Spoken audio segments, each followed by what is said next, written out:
আমার এমন একটা অবস্থা হয়েছিল যে আমি লাস্ট কিছুদিন এত কান্না করছি, এত কষ্ট পাইছি যে আমার পুরো লাইফে আমি এত কান্না করিনি, আমার এত চোখের পানি ছড়াইনি। আমি ভীষণ অসুস্থ ছিলাম, আমার প্রতিটা মুহূর্তে মনে হতো আমি বোধহয় মরে যাব। ডক্টর দেখানো, টেস্ট করানো কিংবা মেডিসিন নেওয়া, এগুলো না আমার কেন জানি একদমই ভালো লাগে না এবং আমি ভয় পাই। ইভেন ইনজেকশনের নাম শুনলে ভীষণ ভয় পাই। তা আমি এমন একটা মানুষ, সেই মানুষকে যদি কখনো বলা হয় যে তোমার এই হয়েছে, ওই হয়েছে, তোমাকে এখন হয়তো অপারেশনে যেতে হবে, তোমার এটা করতে হবে, ওইটা করতে হবে, আপনি কি মনে করেন আমি শারীরিকভাবে যতটা না অসুস্থ, আমি মানসিকভাবে তার থেকে বেশি অসুস্থ হয়ে পড়ছি। আমার মনে হচ্ছে যে আমি বোধহয় আর 1 ঘন্টাও বাঁচবো না, আমি বোধহয় শেষ হয়ে যাব। লাস্ট মোমেন্টে এমন হয়েছে যে আমি বিছানা থেকে উঠে ওয়াশরুমে পর্যন্ত যেতে পারিনি।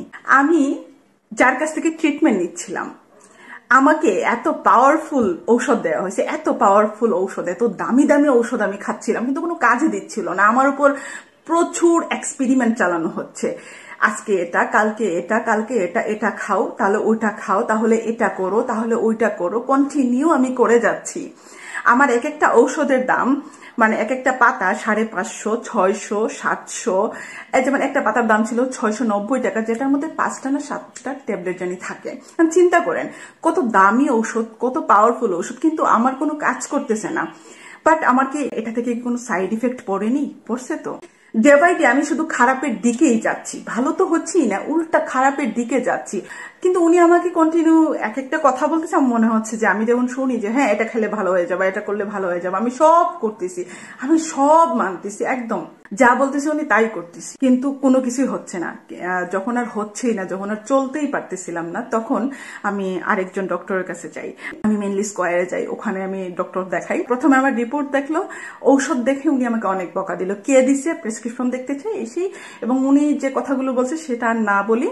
তারপর হচ্ছে উনি আমাকে খুব সিম্পল একটা টেস্ট দেয়, সেটার রিপোর্ট দেখে বলে আপনার কি হয়েছে, কি সমস্যা। আমি যেহেতু দীর্ঘদিন অসুস্থ ছিলাম, সেজন্য উনি আমাকে ভিটামিন ঔষধ দেয়, যেহেতু আমি অনেক দুর্বল হয়ে পড়ছিলাম। তারপরে আমার যে সমস্যা সেটার জন্য উনি জাস্ট সিম্পল একটা ঔষধ দেয়, এবং আমি বললাম ভালো হয়ে যাব তো? উনি বলছে হ্যাঁ ভালো হয়ে যাবেন, জাস্ট 7-8 দিন একটু কন্টিনিউ করেন, তাহলে 7-8 দিন পরেই দেখবেন আপনি ঠিক হয়ে গেছেন।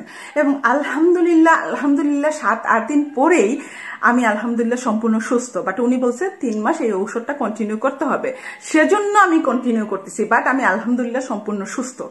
সো আমি আপনাদেরকে যেটা রিকোয়েস্ট করতে চাই যে আপনারা কখনো হাতুড়ে ডক্টর দেখাবেন না, এবং আজেরা কারো কাছ থেকে পরামর্শ নিয়ে ঔষধ খাবেন না। দেখেন, মনে করেন সাপোজ আমার মাথা ঘুরায়, আমি আপনাকে বললাম যে আমার মাথা ঘুরাচ্ছে, আপনি আমাকে বললেন হ্যাঁ আমারও তো মাথা ঘুরাই, তো আমি এই ঔষধ খাইছি, আমি এটা করছি, আমি ওইটা করছি, আপনি ওটা করেন, আপনারও ভালো হয়ে যাবে।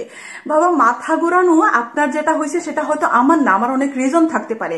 আপনি একটা মানুষ, আমি আরেকটা মানুষ, আমার প্রবলেম অন্যরকম হতে পারে। আপনি আমাকে এটা সাজেস্ট করতে পারেন না, এটা করবেন না, এভাবে কাউকে বলতেও যাবেন না। জাস্ট একজন ডক্টরের কাছে যাবেন, ডক্টর দেখাবেন, ডক্টর আপনাকে বলবে যে আপনি কি খাবেন, আপনি কি করবেন, ঠিক আছে? এবং অবশ্যই ভালো ডক্টরের কাছে যাবেন, ভালো ট্রিটমেন্ট নিবেন, যাকে তাকে দেখিয়ে নিজের টাকা পয়সা তো খরচ করবেন, জাস্ট আমার মতো অবস্থা হবে। কি মনে করেন আমি যে এতগুলো ঔষধ খাইলাম, এগুলোর কি কোনো সাইড ইফেক্ট পড়েনি আমার উপর?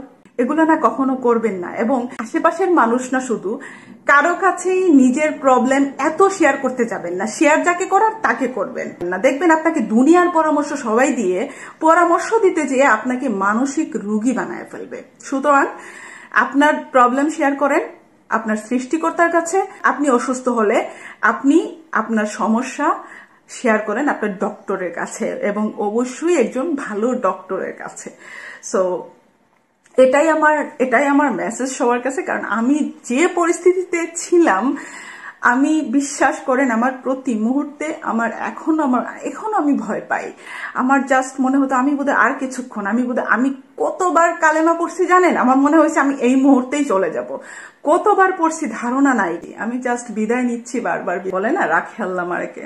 আলহামদুলিল্লাহ আপনাদের সবার দোয়ায়, আল্লাহর ইচ্ছায় আমি এখন সুস্থ আছি। আমার জন্য দোয়া করবেন। আপনাদের কাছে রিকোয়েস্ট, আমার মতো ভুল কেউ করবেন না, ঠিক আছে? ভিডিওটা অনেক লম্বা হয়ে গেছে, সো যারা এই পর্যন্ত দেখছেন তাদেরকে অনেক ধন্যবাদ।